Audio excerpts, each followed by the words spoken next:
Colin, thank you for attending the Festival of Learning. What did you think of it? It was good. Yeah. Then did you get a lot out of it yourself? Yeah, it opened my eyes. I met a lot of people and listened to what they had to say, and that was very illuminating. Well, what attracted you to actually attending some of the workshops? We were recommended by a outplacement. So I was made redundant recently, and an outplacement recommended networking for getting a business started. Yep. And yeah, I believe this was one. It's not something that you do on a regular basis, I take it? No, I am the least social person on the planet. And you did perfectly fine. And I think you made some friends, and you've learned so much, and you've had some really good input at the workshops.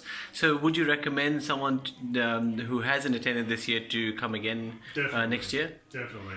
Yeah, certainly my previous workplace could have benefited a lot from the information and the sessions. Fantastic. Thank you so much, Colin. Appreciate it very much.